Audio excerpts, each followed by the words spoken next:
অখিলেশ যাদব মনে করিয়ে দেন আরো একবার। আর তারই পাশাপাশি মানুষের সঙ্গে মিশে যেতে পারেন মমতা বন্দ্যোপাধ্যায়, সেই কথাও কিন্তু বলেন অখিলেশ যাদব। হয়তো তোমারই জন্যে নেমেছি জন অরণ্যে, বদলে দেববোস বদলে যায়নি যেন বন্যে, এখনো মাথাটা ছা।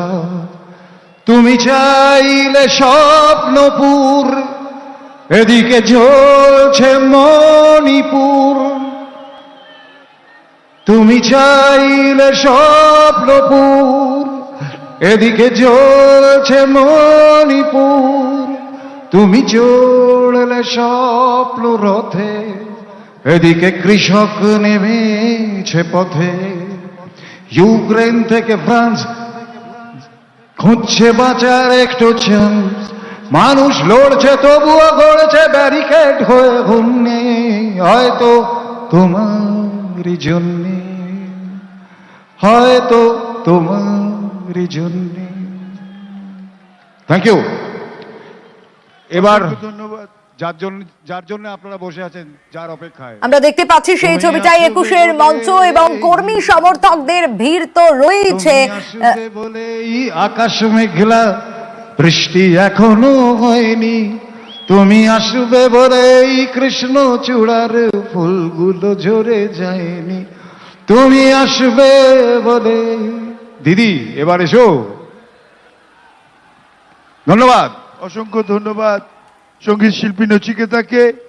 এবার আমি বক্তব্য রাখার জন্য অনুরোধ করব আমাদের সকলের নয়নের মণি, সর্বভারতীয় তৃণমূল কংগ্রেসের সভানেত্রী, আমাদের রাজ্যের মুখ্যমন্ত্রী মমতা ব্যানার্জি।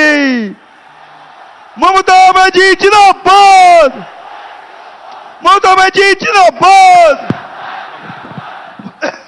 মমতা ব্যানার্জি জিন্দাবাদ, ভারতবর্ষের মুক্তি সূর্য মমতা ব্যানার্জি জিন্দাবাদ। মুহূর্তের অপেক্ষার অবসান হতে চলেছে, যে মুহূর্তের জন্য এত কর্মী সমর্থকরা এত দূর দূরান্ত থেকে এসেছেন মমতা বন্দ্যোপাধ্যায় এই 21-এর মঞ্চে, 24-এর 21-এর মঞ্চে কি বার্তা দেন? রোদ ঝড় জল বৃষ্টি উপেক্ষা করে কর্মী সমর্থকরা রয়েছেন। দুদিন আগে থেকে বহু কর্মী সমর্থক শহর কলকাতায় এসে পৌঁছেছেন এবং আজ সকাল থেকে তো ছবিটা আপনারা দেখেইছেন। এবার সেই মুহূর্তের অপেক্ষা। মমতা বন্দ্যোপাধ্যায় দলনেত্রী, তিনি কি বক্তব্য রাখেন? তৃণমূল সুপ্রিমো কর্মী সমর্থকদের উদ্দেশ্যে, নেতা নেত্রীদের উদ্দেশ্যে কি বার্তা দেন? সেদিকেই তাকিয়ে রয়েছে সকলে।